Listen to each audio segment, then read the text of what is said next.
بسم الله الرحمن الرحيم. مشاهدينا السلام عليكم ورحمة الله وبركاته. أهلا بكم في هذه الحلقة التي نتناول فيها صوت النمل المذكور في القرآن الكريم. كما نعلم أن القرآن الكريم تحدث عن أن النمل يتكلم ويتحدث. الآن العلم بعد 1400 سنة من نزول القرآن الكريم يكتشف ويسجل صوت النمل لأول مرة، كما سنعرضه عليكم الآن، والمحادثات التي تجري بين النمل.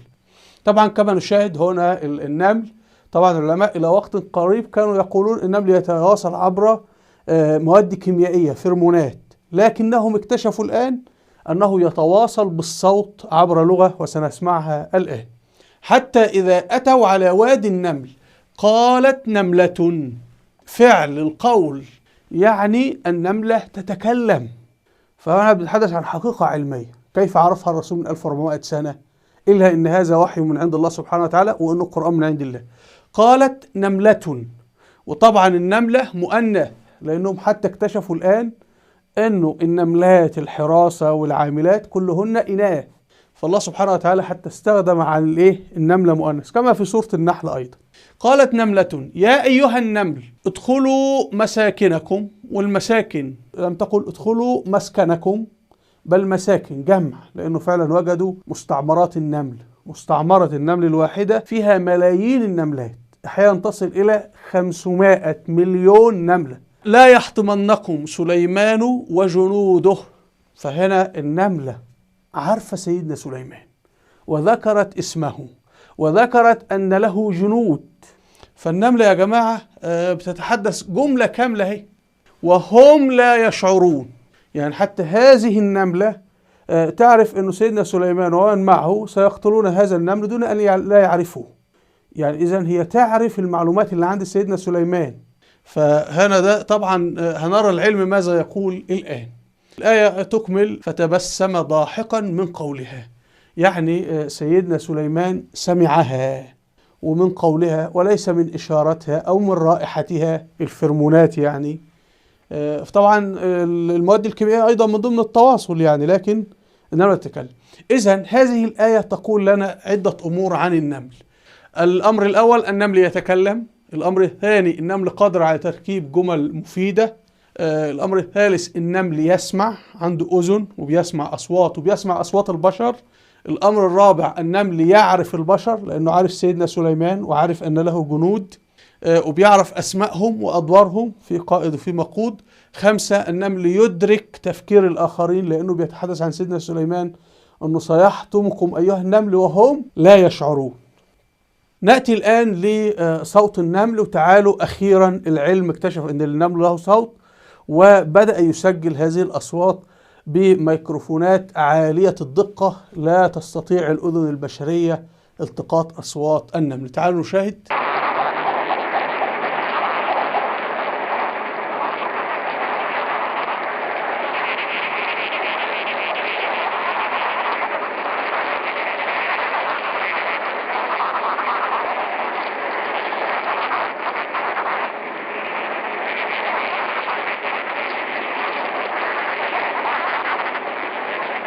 تعالوا الآن نأخذ شرح العلماء لأصوات النمل. هو ليس صوتا واحدا وليس جمل، بل كلام معقد جدا. هنا نأخذ من مجلة ساينس الأمريكية، مجلة العلم. هي نشرت موضوع تحت عنوان النمل يتكلم. المجلة يا جماعة قالت إنهم اكتشفوا أن للنملة لسان خاص بالكلام. هذا اللسان يتواجد في ظهر النملة في هذه المنطقة. وبعدين هنا تكبير العضو اللسان أو المتكلم اللي بيصدر لغة النمل. وبعدين هنا في الصورة الثالثة تكبير أكثر، هكذا يبدو. ثم نهاية هذا هو الميكروفون أو هذا هو العضو الذي تتكلم به النملة. انظروا سبحان الله. طبعا النمل يا جماعة آلاف الأنواع، لكن هذا النوع اللي هم أجروا عنه أو المقال بيتحدث عنه. طيب هم يقولون أنه النملة عندها يشبه الكمانجة كده، عندها شعرة بتقوم بضربها على أوتار مثل الكمانجة وبتصدر أصوات. والملكة لها صوت، الشغالات العاديات النملات العاديات لها صوت، الأطفال النمل اليرقات والشرنقات لها أصوات أيضا سبحان الله. وتعالوا هنا هم عملوا تجربة على يرقات النمل. هم وجدوا أنه النمل البالغ له صوت، ووجدوا النمل اللي هو أصبح له هيكل عظمي أيضا الصغير هذا وجدوا أن له صوت. هم وجدوا أن المستعمرة عندما تتعرض لخطر أو شيء من هذا القبيل، أو لو فيه مشاكل، النمل بيقوم بإنقاذ الأعضاء البالغين ثم اليرقات هذه المكتملة ثم البيوض في النهاية. فقام هؤلاء العلماء بأخذ اليرقات المكتملة هذه وجعلوها بعيدا عن المسكن وقسموها قسمين، قسم قصوا منها العضو الصوت وقسم تركوه بعضوه الصوتي. فكانت النتيجة أنه النملات هرعنا وقمنا بإنقاذ اليرقات اللي هي لها عضو الصوت. أما اليرقات التي ليس فيها عضو الصوت فالنملات تركناها تماما كأنها غير موجودة سبحان الله. فهنا بيتحدثوا أن هنا عنصر الصوت، حتى هم يقولون أنه هذه اليرقات تقول، طبعا هم سجلوا أصواتها ولكن بيقولوا أصوات منخفضة يعني سنعرض الآن. فيقولون أن هي بتستغيث، أنقذوني، أرجو المساعدة، إمداد، نجدة.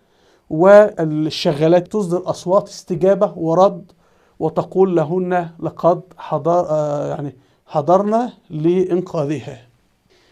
طيب أيضا ماذا فعلوا؟ هم العلماء زرعوا في التربة في داخل مساكن النمل ميكروفونات شديدة الحساسية بتسجل 1 كيلو هرتز فأقل. طبعا كما نعلم أن الإنسان لا يسمع كل الأصوات، الإنسان له مدى صوتي معين، الأصوات اللي تردداتها أعلى من هذا المدى لا يسمعه، والترددات أقل من ذلك أيضا لا يسمعه. هنا طبعا نملة بتحمل اليرقة بتقوم بإنقاذها، وإحنا ذكرنا أن العلماء افترضوا أن اليرقة هذه أصدرت أن صوتها يعني ساعدوني، وأن الشغالة صوتها هي أنا هنا يعني. ده افتراض طبعا هم مش فاهمين. المهم هم سجلوا بهذه الميكروفونات شديدة الحساسية وشغلوها في السماعات. النمل هرع على هذه السماعات وقام بحك السماعات اللي فيها الصوت النمل. السماعات الأخرى اللي فيها أصوات أخرى النمل لم يستجب لها على الإطلاق سبحان الله يعني.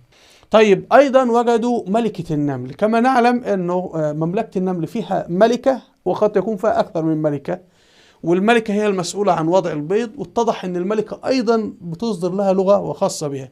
طبعا الملكة كبيرة الحجم كما نشاهد، بينما النملات صغيرات الحجم حولها. تعالوا نسمع صوت الملكة.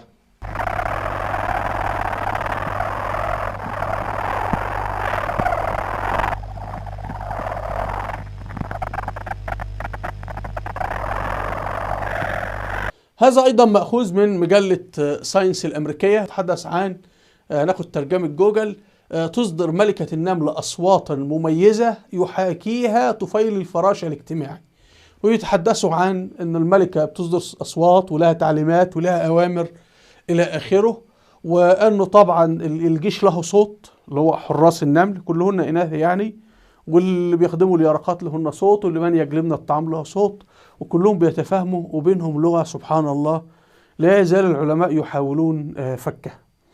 طبعا نحن هنا نقول أن سيدنا سليمان فهمها لأن الله سبحانه وتعالى أعطاه معجزة، لكن القرآن تقدم أنه الحوار النملة مع مستعمرة النمل عادي، يعني أن هذه ليست لم تكن حالة طارئة لسيدنا سليمان، يعني النمل لم يتكلم من أجل سيدنا سليمان فقط، بل الله أنعم على سيدنا سليمان بهذه النعمة فقط لا غير يعني. طيب هنا أيضا في موقع متخصص يتبع مجلة الصوتية الأمريكية، والموقع اسمه اكسبلورر ساوند، والموقع أيضا بيتحدث عن أصوات النمل وبيعرض لأحد العلماء. فهنا هو النص الإنجليزي لمن يريد العودة إليه، هنا ترجمة جوجل.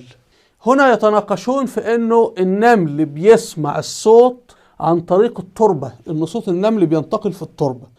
طبعا في قصة سليمان النملة تقول حتى لا يحطمنكم سليمان وجنوده، يعني سيدنا سليمان بيسير على الأرض ومعه الجنود بيدب، فالصوت بينتقل في بيصل، فالنملة بتسمعها بهذه الطريقة.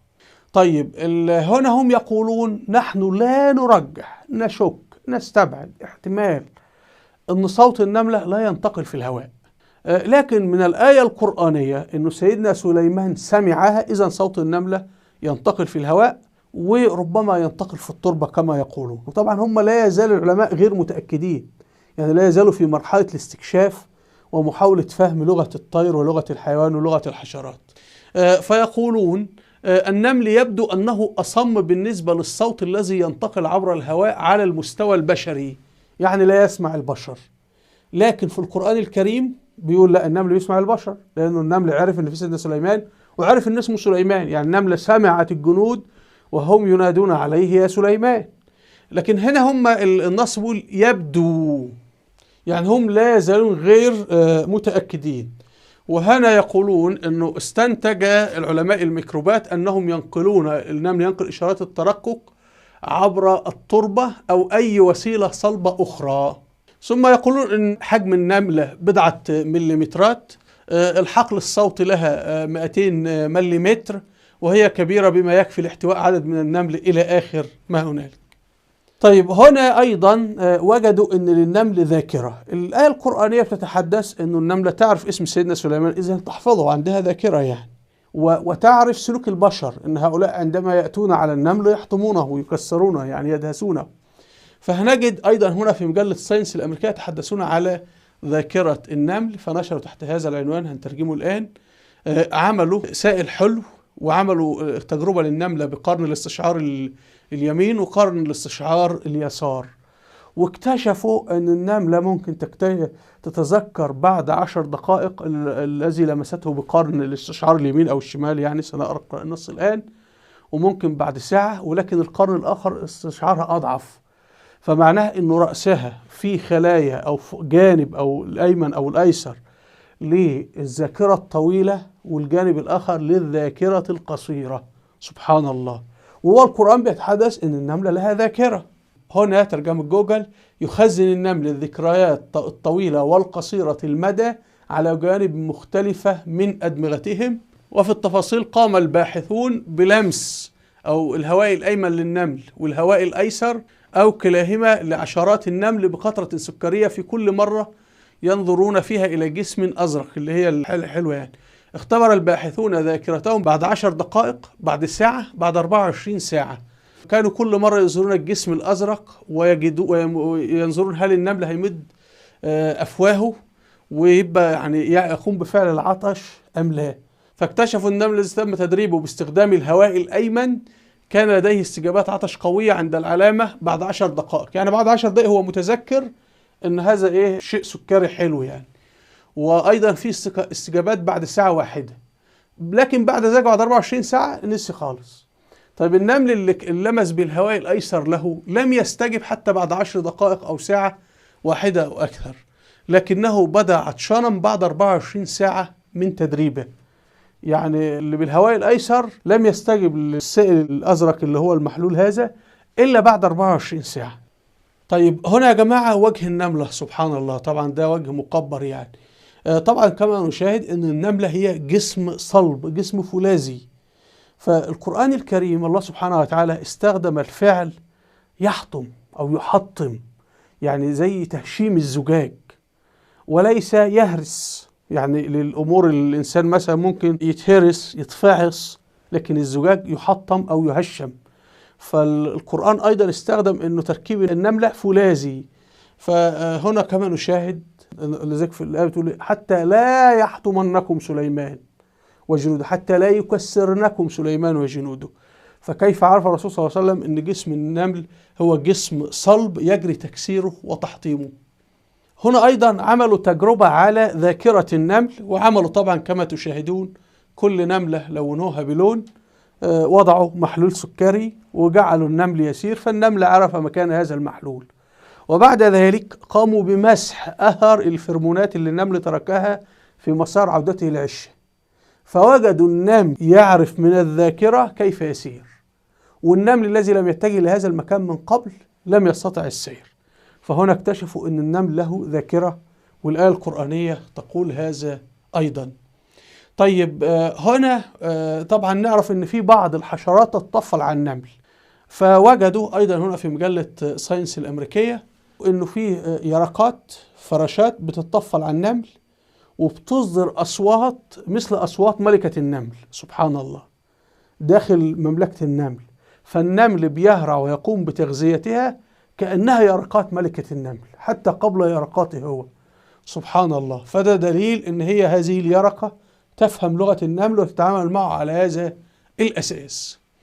طيب هنا نعود مرة أخرى للآية القرآنية. الآية القرآنية فيها حديث كثير لكن نكتفي بهذا الجزء. حتى إذا أتوا على وادي النمل، فهل أين هو؟ في الأردن، في فلسطين، في الشام، في وادي للنمل، ولا تركيبة هذا الوادي مستعمرة؟ حجمها قد إيه؟ تكون مستعمرة واحدة أو أكثر؟ ده موضوع يحتاج إلى بحث آخر. طيب نختم بقوله تعالى: وما من دابة في الأرض ولا طائر يطير بجناحيه إلا أمم أمثالكم ما فرطنا في الكتاب من شيء ثم إلى ربهم يحشرون. إذن كل الحيوانات، كل الطيور، كلها جماعات مثل البشر، لهم قائد، لهم لغة، يتحدثون، يعتدون على بعضهم، في النهاية يحاسبون، لأن الله سبحانه وتعالى يقول: ثم إلى ربهم يحشرون. صدق الله العظيم. أرجو مشاهدينا أن تكون الصورة قد وضحت. وفي الختام هنا كتاب للدكتور جالي ميرر، ده قس كندي اعتنق الإسلام بسبب الإعجاز العلمي في القرآن الكريم، فأرجو الاستماع إلى هذا الكتاب. طبعا هو بيتحدث أنه مسلم أعطى الصياد كندي بيطلع يصطاد في البحار، أعطاه القرآن الكريم، فلما قرأه قال له: هل كان محمد صيادا؟ قال له: ولا عمره رأى البحر أصلا. قال له: لكنه يصف البحر الوصف الدقيق، وهذا الصياد أسلم. قال له: لا يمكن يعرف هذا الوصف عن البحار إلا صياد. فسبحان الله. فأرجو الاستماع إلى هذا الكتاب. هنا في فيديوهات على اليوتيوب أرجو مشاهدتها. أسفل الفيديو رابط صفحات على الفيسبوك وتويتر، وأيضا قناة على التليجرام أرجو الاشتراك فيها. هنا قناة فيديوهات الوثائقية والتاريخية أرجو أن تشاهدوها لأهميتها في مجال التاريخ. أرجو منكم الاشتراك في القناة بالضغط على هذا الزر. وإلى اللقاء والسلام عليكم ورحمة الله وبركاته.